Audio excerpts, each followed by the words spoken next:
তুলসী বিভূষিত করা নবনীরদা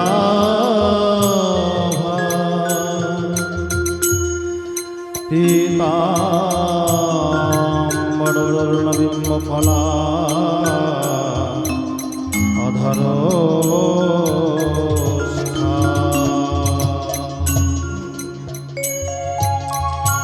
পূর্ণেন্দু সুন্দর মুখ অরবিন্দ নেত্র কৃষ্ণ কিমপি পরা তত্ত্বমহং ন জানে। সবাই হাত জোড় করুন। यं ब्रह्मा वरुणरुद्रमरुतः स्तुन्नन्ति दिव्यैस्तवैर्वेदैः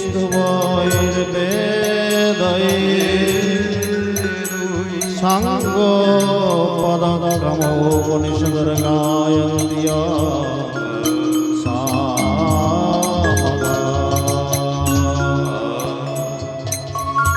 ध्याना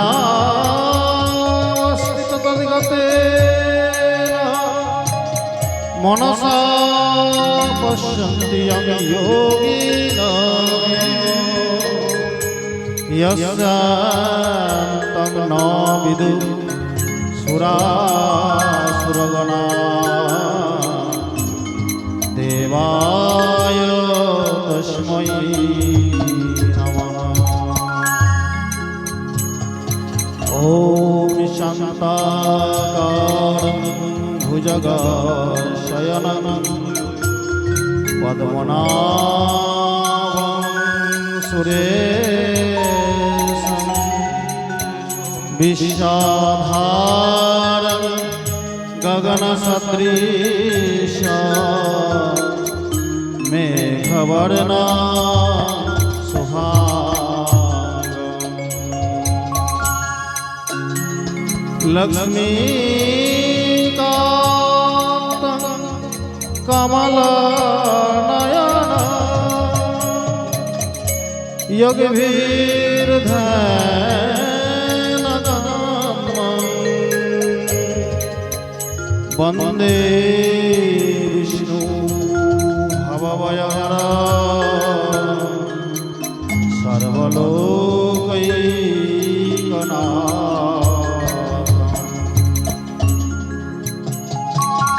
हे कृष्ण करुणा सिंधु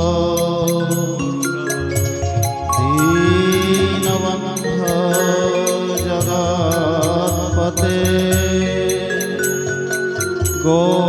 गोपेश गोपिका कान्त राधाकान्त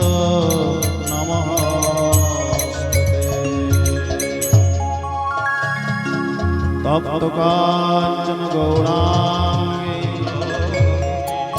राधे वृंदावनेश्वरी वृषभानुसुते देवी प्रणमामि हरिप्रिये। वृंदावै तुलसी देवै प्रिया वै केशवस्य च विष्णु भक्ति प्रदे देवी सत्यवत्यै नमो नमः। वाञ्छाकल्पतरुभ्यश्च कृपा सिन्धुभ्येव च पतितानां पावनेभ्यो वैष्णवेभ्यो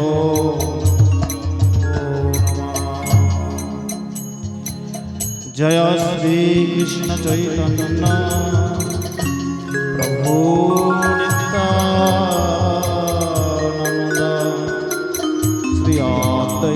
গদাধর শ্রীবাসাদি গৌর ভক্তবৃন্দ। হরে কৃষ্ণ কৃষ্ণ কৃষ্ণ হরে হরে, হরে রাম রাম হরে হরে। নিতাই গৌর প্রেমানন্দ হরি হরি বল। নিতাই গৌর প্রেমানন্দ হরি হরি বল। হরি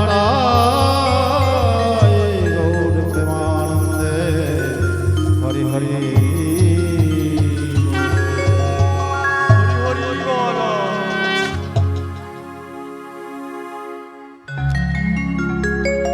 সব শ্রোতা বৈষ্ণবের করি নমস্কার। সবাকার পদধূলি দেহ মস্তকে আমার।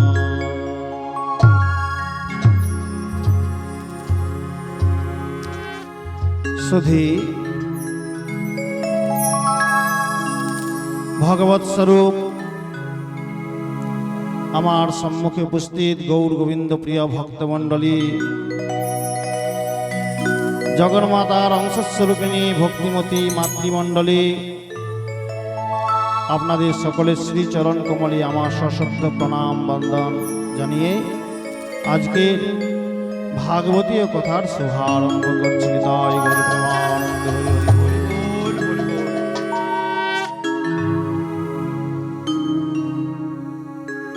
সপ্তাহব্যাপী ভাগবতীয় কথার আজকে ষষ্ঠ দিবস। আপনাদের সকলকে এই ব্যাসপীঠ থেকে,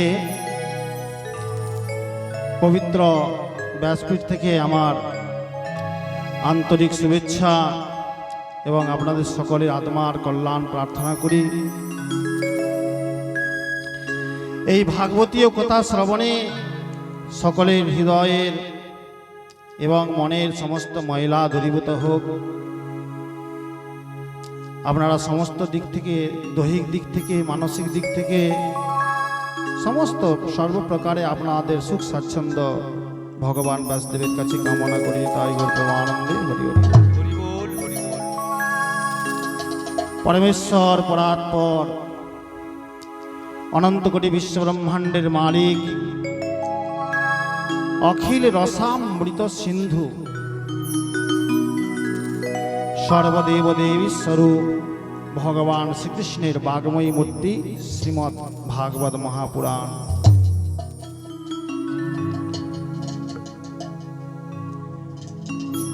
যেমন গঙ্গা স্নান করলে মানুষ পবিত্র হয়ে যায়, গঙ্গা যেমন সর্বত্র সমস্ত কিছুকে পবিত্র করে দেয়, ঠিক সেই রকম ভাগবতীয় কথা গঙ্গাও সকলকে পবিত্র করে দেয়। এই ভাগবতীয় কথা গঙ্গা বয়েই চলেছে, শুধু একটু আশা এসে এই গঙ্গাতে অবগাহন করা, বাস, আর কিছু করতে হবে না। জপ তপ ধ্যান ধারণা সমস্ত কিছুর ঊর্ধ্বে হচ্ছে শ্রবণ, কথা শ্রবণ। শ্রবণাৎ মুক্তি। কিন্তু এই শুনতে সবাই ঠিক ঠিক করে জানে না। ভগবানের কৃপা পেতে গেলে প্রথমে আমাদেরকে শুনতে হয়। কেবলমাত্র কান দিয়ে শুনিনি আমরা, আমাদেরকে শুনতে হবে হৃদয় দিয়ে। কান দিকে ঢুকবে কিন্তু হৃদয়ে প্রবেশ করতে হবে, তবেই শ্রবণের ফল যথার্থ রূপে অনুভূত হবে।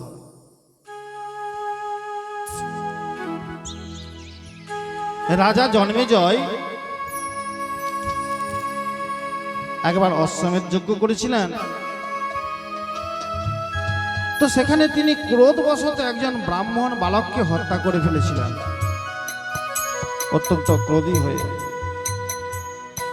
সমস্ত যারা যজ্ঞ করছিলেন সবাই উঠে চলে গেলেন ব্রাহ্মণেরা। রাজন, তুমি তো এই যজ্ঞের পবিত্র যজ্ঞকুণ্ডের সামনে তুমি ভয়ঙ্কর মহাপাপ করলে। তোমার মতন পাপী যজমানের আমরা কিন্তু আর প্রার্থনা করব না তোমার হয়ে। আমরা হবন ত্যাগ করে চলে যাচ্ছি, হবন কুণ্ড ত্যাগ করে সবাই চলে যাচ্ছেন। রাজা জন্মেজয় নিজের ভুল বুঝতে পেরে সকলের পায়ে পড়লেন,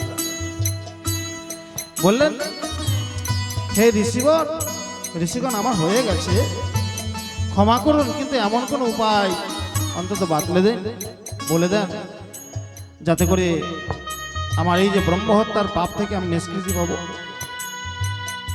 সবাই মিলে বললেন যে আপনি ঋষি বৈশাম্পায়নের কাছে যান। ঋষি বৈশাম্পায়নের কাছে রাজা জন্মেজয় গেলেন।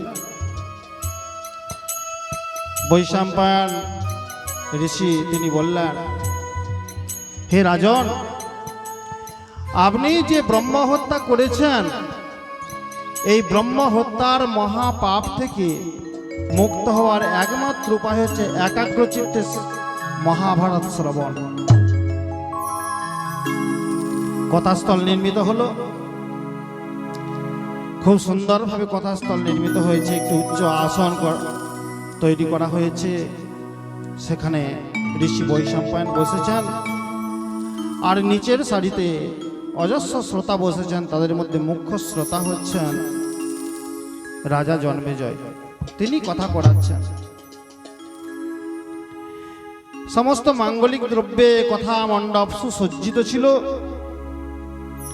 এবং কথা যেখানে হচ্ছে তার উপরে একটা চাঁদোয়া খাঁচানো ছিল, লাল রঙের চাঁদোয়া। মায়েরা ভালো করে শুনবে, বাবারা শুনবে, লাল রঙের চাঁদোয়া খাঁচানো ছিল। ঋষি বৈশাম্পায়ন বললেন, হে রাজন, আমি কথা বলে যাব, মহাভারত কথা বলে যাব, তুমি একাগ্র চিত্তে শ্রবণ করবে, তোমার অবশ্যই পাপ নষ্ট হয়ে যাবে। তখন জন্মেজয় বললেন, হে ঋষিবর, কি করে বুঝবো যে আমার পাপ নষ্ট হচ্ছে কিনা? না, তুমি যেমন যেমন একাগ্র চিত্তে শ্রবণ করবে তেমন তেমন ওই যে লাল চাঁদোয়াটা আছে না, উপরে যে লাল চাঁদোয়াটা আছে, ওইটা আস্তে আস্তে সাদা হতে শুরু করবে। হ্যাঁ, পাপের প্রতীক হচ্ছে লাল রং, আর পাপ কেটে যাওয়ার প্রতীক হচ্ছে সাদা হয়ে যাওয়া, সাদা হতে শুরু করবে। ঋষি বৈশাম্পায়ন মহাভারত কথা বলে চলেছেন, আর রাজা জন্মেজয় একাগ্রচিত্তে শ্রবণ করেছেন। করতে করতে সেই অষ্টাদশ অধ্যায় রূপিণী মহাভারত শ্রবণ হয়ে গেছে। রাজা জন্মেজয় তখন অবাক হয়ে দেখছেন, কি যে চাঁদোয়া খাঁচানো আছে, সেই চাঁদোয়ার সর্বত্র কিন্তু সাদা হয়নি, মাঝে মাঝে লাল দাগ রয়েই গেছে। জিজ্ঞাসা করলেন, কি ব্যাপার, তাহলে আমার কি সম্পূর্ণরূপে আমি পাপ মুক্ত হইনি? বলছেন, দেখুন, একবার চাঁদোয়ার দিকে দেখো, পাপ মুক্ত হয়েছে কিনা রাজা। কি কারণ? তার কারণ তুমি একাগ্রচিত্তে শ্রবণ করো নাই। তুমি যেমন যেমন শ্রবণ করেছো তেমন তেমন চাঁদোয়াটা সাদা হয়ে গেছে। তাহলে কি করা যায়? তুমি পুনরায় একাগ্রচিত্তে শ্রবণ করো। যখন দেখবে যে শ্রবণ করতে করতে, পুনরায় শ্রবণ করতে করতে সম্পূর্ণ সাদা হয়ে গেছে, তখন জানবে তুমি সম্পূর্ণ পাপ মুক্ত হয়ে গেছে।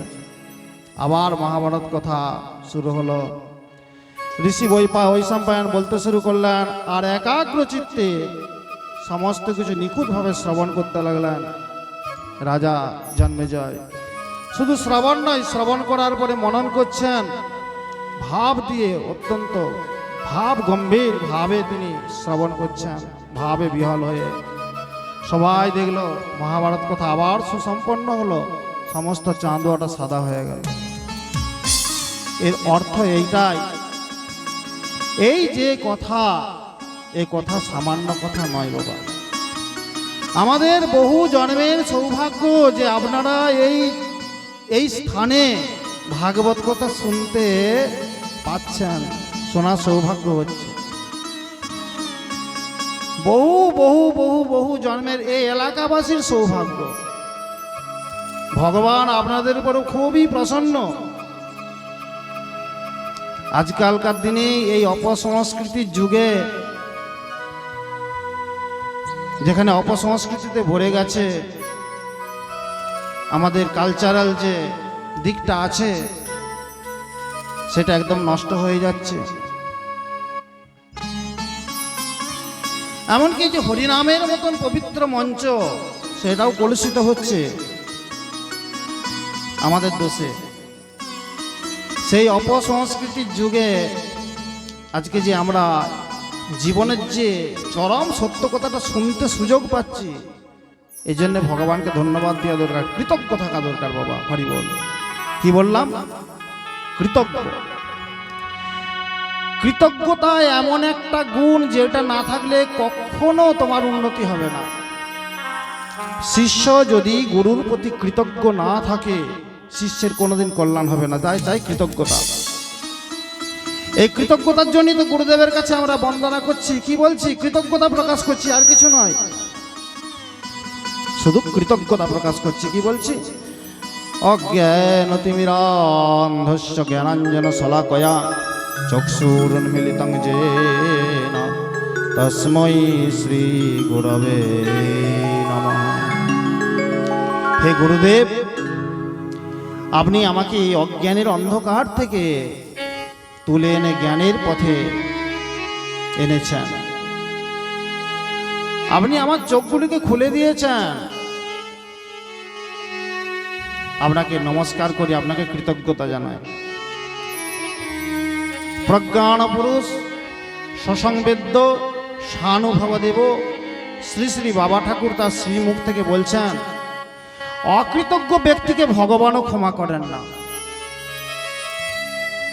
এই জন্য আপনাদেরকে বুঝতে হবে যে আমরা কি বিষয়টা নিয়ে চর্চা করছি, কি সাংঘাতিক বিষয়।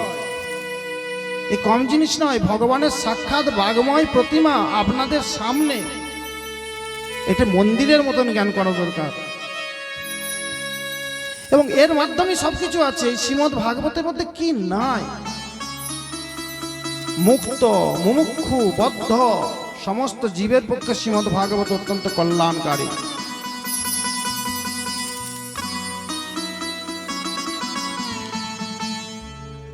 যারা মুমুক্ষু ব্যক্তি তারাও শ্রীমদ্ ভাগবত শ্রবণ করে মুক্ত হয়ে যায়, এই সংসার চক্র থেকে মুক্ত হয়ে যায়।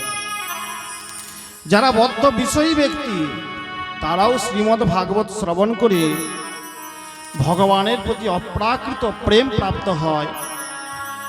আস্তে আস্তে সেও মুমুক্ষু স্তরে চলে যায়। আর যারা মুক্ত হয়ে গেছেন, মানে যারা সংসার চক্র থেকে মুক্ত হয়ে গেছেন, কাম ক্রোধাদি সমস্ত দোষ থেকে মুক্ত হয়ে গেছেন, তারাও শ্রীমদ্ ভাগবত কথা আদর করেন। কেন না? শ্রীমদ্ ভাগবতের এমনই একটা আকর্ষণ যে মুক্ত মহাপুরুষের চিত্তকেও জোরপূর্বক আকর্ষণ করে। আত্মা রামশ্চ মুনয় নির্গন্ত অপুডুক্রমে কুর্বন্তু হয়তু কিং ভক্তিম ইত্থম্ভূত গুণাহরি। দেখো না, সুখদেব গোস্বামীর কি প্রয়োজন পড়েছিল যে শ্রীমদ্ ভাগবত শ্রবণ করার? তিনি তো আধ্যাত্মিক উপলব্ধির গভীরে পৌঁছে গিয়েছিলেন সেই বনের মধ্যে ধ্যানস্থ অবস্থায়। অথচ সেই সুখদেব গোস্বামী পাদ তিনি ভাগবত শ্রবণ করতে বাধ্য হলেন। কেন না? ভাগবতের সুমধুর আকর্ষণ তাকে সেই সমাধি থেকে ভঙ্গ করলো। তাহলে ভাগবত কথা কত উন্নত! যেখানে দেবতারাও এই ভাগবত কথা শোনার সৌভাগ্য পাননি, আজকে আমরা মনুষ্য হয়ে ভাগবত কথা শুনতে পাচ্ছি। তাই সর্বান্তকরণে সাধুগুরু বৈষ্ণবদেরকে কৃতজ্ঞতা জানানো, তারপরে তাদের অনুগত হয়ে, গুরুদেবের অনুগত হয়ে ভাগবতকে শ্রবণ করা, ভাগবতকে বোঝা, জীবনে যে ভাগবতীয় রস সেই রসকে আস্বাদন করা, এ তোমাকে জীবনের মূলে পৌঁছে দেবে বাবা। ভাগবত শ্রবণ কেউ যদি করে ভালো করে, সে জীবনে কোনোদিন সে আত্মহত্যার মতো গঠিত কাজ করবে না, কোনোদিন করা সম্ভব নয়। ভাগবত শ্রবণ যে করে তার জীবনে কখনো পাপ করা তার পক্ষে সম্ভব নয়। আর যদিও বা দৈবাত করে ফেলে, সে অনুতাপের অনলে দগ্ধ হয়ে আস্তে আস্তে তার হৃদয় বিশুদ্ধ হয়ে যায়। এক হচ্ছে গ্রন্থ ভাগবত। ভাগবত দুই প্রকার। কয় প্রকার বললাম? দুই প্রকার। এক হচ্ছে গ্রন্থ ভাগবত, আর হচ্ছে ভক্ত ভাগবত। আমরা বলি না পরম ভাগবত নিম্বাকাচার্য, পরম ভাগবত ভগবান শ্রীকৃষ্ণ চৈতন্য মহাপ্রভু। ভক্ত, তাকেও ভাগবত বলা হচ্ছে, ভক্তকে ভাগবত বলা হচ্ছে। আর এই গ্রন্থ ভাগবত, এনাকেও ভাগবত বলা হচ্ছে। তাহলে এই ভাগবত হচ্ছে শ্রীমদ্ ভাগবত। শ্রী মানে সৌন্দর্য, সৌন্দর্য পরিপূর্ণ। আবার শ্রী কথার অর্থ লক্ষ্মী। মানে যা আমাদেরকে বারংবার শুনতে চাই, যার মধ্যে একটা রসালো ভাব আছে, যা আমাদেরকে বারবার আমাদের আকর্ষণ করে, তা হচ্ছে মদ শব্দের অর্থ ভাগবত। ভা মানে ভক্তি, জ্ঞা মানে জ্ঞান, বা মানে বৈরাগ্য, তা মানে ত্যাগ, তার মধ্যে সব আছে। তাই আসুন আমরা সর্বপ্রথম এই ভাগবতজির শ্রীচরণ কুমারে আমাদের সশ্রদ্ধ প্রণাম জানিয়ে, কালকে কৃষ্ণ কথা শুরু করেছিলাম, তাই সেই রাধা গোবিন্দের যুগল ছবি ধ্যান করতে করতে একটু গুনগুন করি।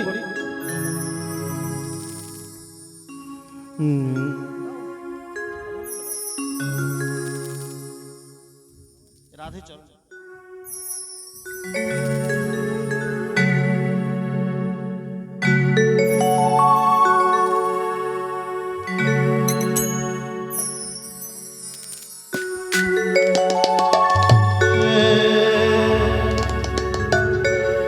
রাধে রাধে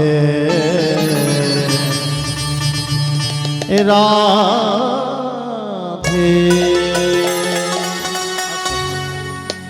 রাধে রাধে রাধে রাধে রাধে। তাপস দরকার নাই।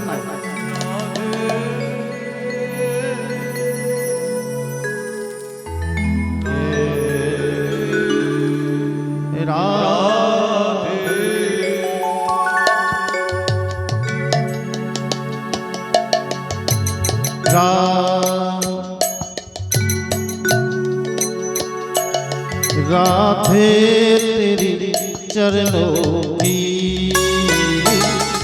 श्यामा तेरी चरणों की, राधे तेरी चरणों की, श्यामा तेरी चरणों की। घर धूल जो मिल जाए, राधे तेरी चरणों की, श्यामा तेरे चरणों की। हे राधा रानी, हे श्याम सुंदर,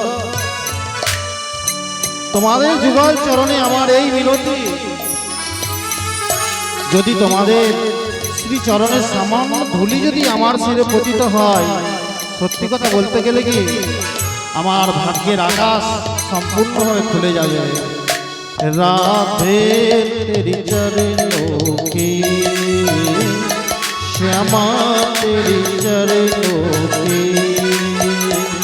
राधे तेरी चरणों की, श्यामा तेरी चरणों की। गर धूल जो मिल जाए, राधे तेरी चरणों की,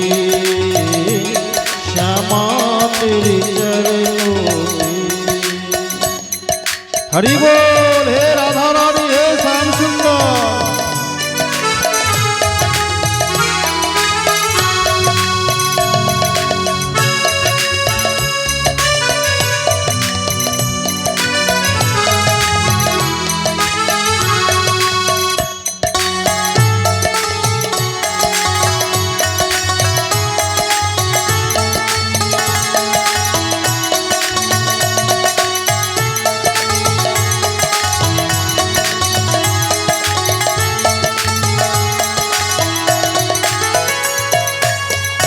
सुनता हूँ तेरी रहमत दिन रात बरसती है। हे राधा रानी, हे श्याम सुंदर, শুনেছি তোমার কৃপা সব সময় দিন রাত বর্ষিত হচ্ছে। ওই কৃপা রাশির কৃপা সিন্ধুর একটা বিন্দু যদি আমার উপরে পতিত হয়, তাহলে আমাদের জীবনের যে শুকনো কুড়ি, সেই জীবনের শুকনো কুড়ির পুষ্প প্রস্ফুটিত হয়ে যাবে। सुनता हूँ तेरी रहमत दिन रात बरसती है। सुनता हूँ तेरी रहमत दिन रात बरसती है। एक बूंद जो मिल जाए, एक बूंद जो मिल जाए, कल जीवन की खिल जाए। राधे तेरे चरणों की, श्यामा तेरे चरणों की। हरि बोल, हे हरि बोल। प्रेम से ताली से बन करते बच्चे।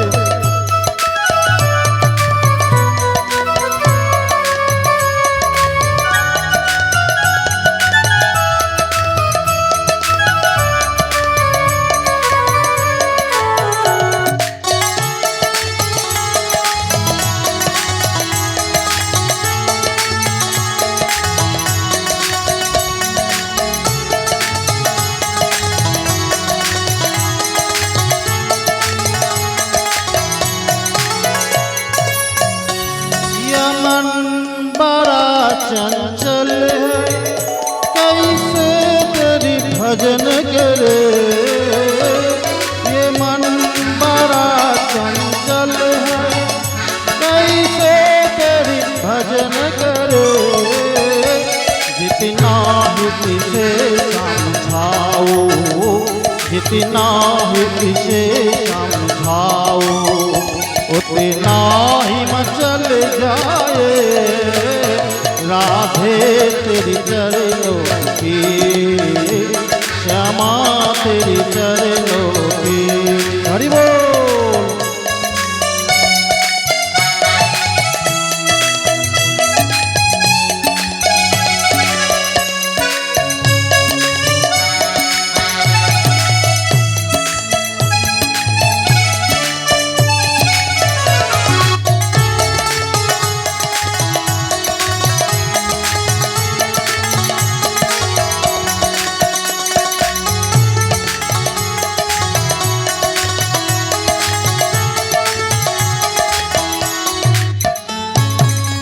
ভগবান শ্রীকৃষ্ণ গীতাতে অর্জুনকে বলছেন, অর্জুন গীতার মধ্যে প্রশ্ন করছেন ভগবান শ্রীকৃষ্ণকে, কৃষ্ণ এই মনকে কেমন করে বশীভূত করব?